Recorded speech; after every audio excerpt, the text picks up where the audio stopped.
กันตื่นป้าเมื่อคืนนี่ข่อยนอนแต่เด่นพี่น้องประวัติศาสตร์คืนก่อนเขาไม่ได้นอนเลยนะคืนก่อนไม่นอนเลยจนแจ้งเลยคืนก่อนนอนบ่หลับมานอนเมื่อคืน3 ทุ่ม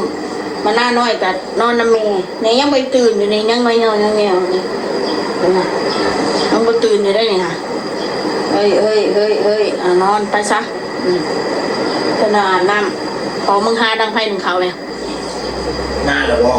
อุ่นเขาเย็นยังอยู่กินเขาเย็นนะจะกินข้าวเบิดบะเดนในกล่องหน่อยมือเป็นพิกิตเลยก็ตัวอุ่นมาเห็นยังอุ่นกินพี่น้องว่าโมเมนต์เป็นโรคไตบอโรคอันนั้นอันนี้บอ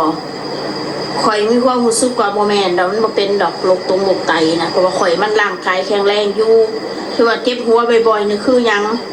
หนึ่งมาเขาตากแดดเขาขี่รถจักรตากแดดแล่นไปแล่นมาอากาศมันร้อนเดี๋ยวลมเดี๋ยวหนาวเดี๋ยวร้อนแบบนี้เดี๋ยวฝนตกแบบนี้พอร่างกายนี่เขาเคยบูบไปเที่ยวคนซื้อเนี่ยมาเสาเลยยาวแต่เคยหนาวมันกัดมันไม่ถึงว่าหนามืดจะเป็นลมเลยมันจะว่าลุกขึ้นมันกัดมิ่งไปหน่อยหนึ่งมันกัดกลับมาเนี่ยเรียกเลยเคยเรียกมาสุดท้ายจับเลยถ้านั่งรวนลุกขึ้นน้ำเลยไปนะมันเกิดจากการพักผ่อนน้อยโดยเป็นของข่อยนะบุคอยได้พักผ่อนเลยแต่ละมือว่าซะไม่ได้เหตุงานเหตุการณ์อย่างนั้นแต่ว่าห้าวันปัดจักบุหูเขามันมีความคิดหลักอีกอย่างห้าวันนอนบรับหนึ่งมาเขากินกาแฟแล้วมันเห็ดในห้องนอนบรับอันนี้มันสะสมว่าซะแต่ละมือมันสะสมแต่พ่อบริกินแล้วมันเห็ดเขาปวดหัวแบบอีกอย่างเขานอนหน่อยเพราะมือหนึ่งนอนแค่2-3 ชั่วโมงแบบนี้ค่ะพี่น้องดีลีแล้วข่อยเป็นคนแบบ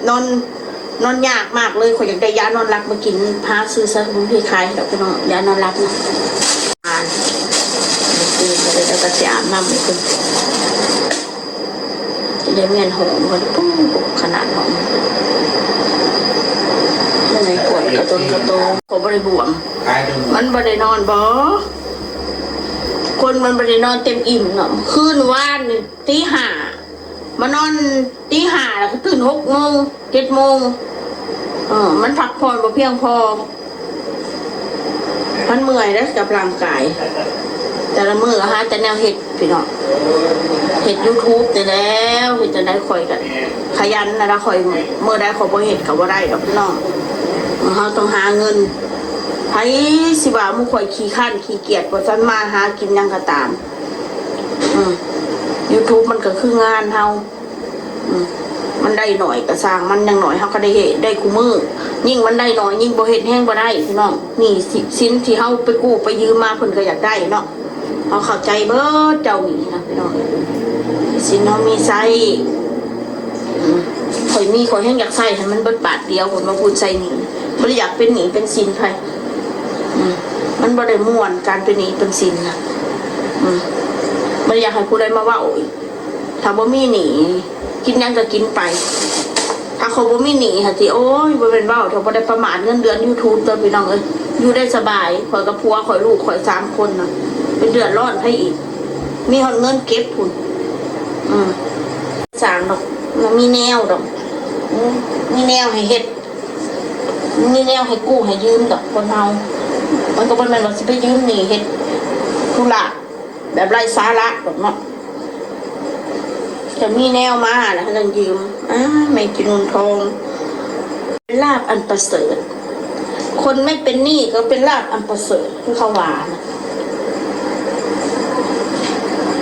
แต่เป็นหนี้นะยังหูจักอยากใส่เพื่อว่าคนเด้อพี่น้องข่อยมันบ่แม่นคนสิไปหาหนี้แบบนั้นเฮามีเฮาก็ใส่จะเล็กจะหน่อยไปมันก็เบิดเองหรอกช่วงไหนก็ลำบากเนี่ยแหละอดเอาจะนั่งอดจังเดียวนะไผสิเห็ดยังใส่ไผสิเบายังไหนก็คือแต่อดเท่านั้นเบาไปกับมีปากมีเสียงเบายังก็คือเบาบ่ได้ดอกพี่น้องเบายังก็ถือความเขาเบิดเท่ามันบ่มีเอาบ่มีว่าจะไปต่อสู่เขาได้คนมันบ่มีคนบ่มีน่ะคือบ่มีปากมีเสียงหรอกนะไผเบายังไหกระหลอบขึ้นมาอยู่ซื่อๆบ่ต้องไปอันนั้นเขาไผอยากเห็ดยังใส่ก็เห็ดไปโลดแล้วออนซ้อนเบาไปโลดเอาตัวเองดีว่าเขาเป็นคนแนวใดเอาจีอิจฉาคนบ่หรือบ่อิจฉาคนหู ตัวเองดีผมไม่ไปเห็นกับเทวดาคนไหนเห็นคนสัวมันเนมเห็นแต่ด้านมืดๆเท่าอยู่แล้วล่ะคนที่เขาดีผู้เขาอันหักแพงเขาก็เข้าใจเขาอยู่บ่หมายถึงว่าคนสิมาหักทะนุถนอมปานนั่นดอก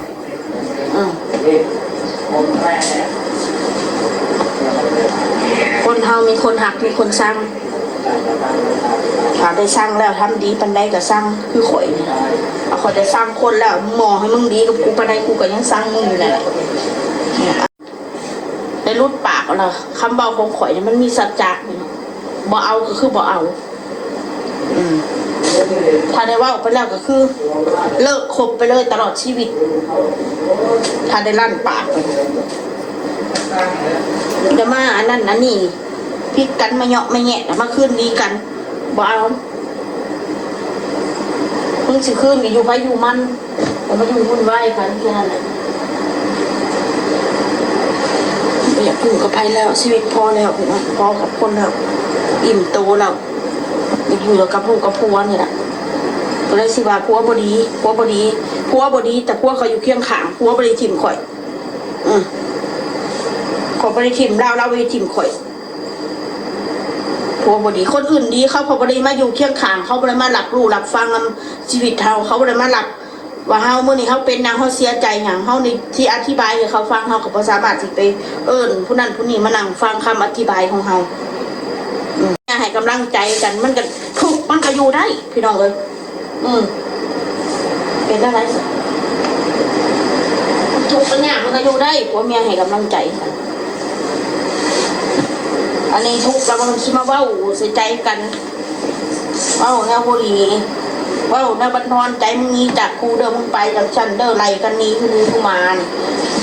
โอ้เฮ็ดผัวเมียพิดกันไหลกันนี้กันแห้งกันแต่เป็นผัวเป็นเมียผัวเดียวเมียเดียวมันดีที่สุดสิบอกไปให้ไล่ผัวเขาไม่ได้ว่าดอกไล่เมียเขาไม่ว่าดอกมันบดีกับปะแหละคนเฮาแต่มันสิดีกว่าเดิมหรือมันสิแย่กว่าเก่าเขาบ่ฮู้นะคะเอาพุ่นครอบครัวว่าพุ่นชีวิตครอบครัวคนเฮานะพี่น้องเนาะมึงกับบ่ได้คบเขาแต่อันผัวมึงหันดอกกูบ่อยากเว้ามึงกับบ่ได้คบเขาแต่อันผัวมึงหันดอกกูบ่อยากเว้าใจกันคนอื่นนะเขามาหลักฟังความถูกความยากเฮาพี่น้องเลยเขาสิบอกว่าให้ชื่อเจ้าว่าให้บ่าวเพชรเด้อขี้ข้านขอเขาบริเวณว่าเขาสิมาปกป้องผัวน่ะถ้าว่ายังไปมันออกมาปกป้องผัวมันหักผัวมันแพงผัวมันสิให้ไปว่าคือซึ่งเจ้าว่าซะแล้วเขาสิไปตอบย้ำกันจะบอกคนเฮามันเป็นไปแล้วมันผิดพลาดไปแล้วมันเอาขึ้นบ่ได้เป็นยังไงกันเนี่ยทุกอย่างมันคือการผิดพลาดมันคือบทเรียนก็ไม่แต่ว่าเขายังมีลมหายใจอยู่เขาก็สู่ยังหน่อยเขาก็ยังมีชีวิตเขาบนเรือยังเขามีชีวิตน้อยๆมีชีวิตลูกเขามีชีวิตเขา3 คนคนอื่นว่าซะแล้วคนเขาต้องสิมาว่าซะกันดีบ่ซะพี่น้อง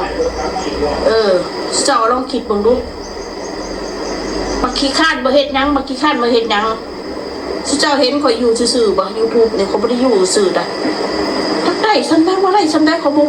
เฮ็ดไปเรื่อยๆได้เงินมาก็ได้ใจนี่ได้กินนี่ได้ซื้อข้าวซื้อน้ำเลี้ยงท้องไหมเขาไม่ได้ไปอาศัยคนอื่นเขาถูกก็ได้ถึงถูกเขาก็ถูก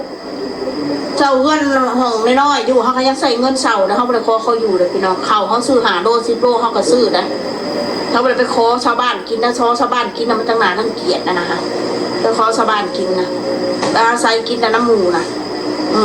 ตัวเองไม่อยากจกเงินนะอย่าเฮ็ดเด็ดนะคะมันบ่ดี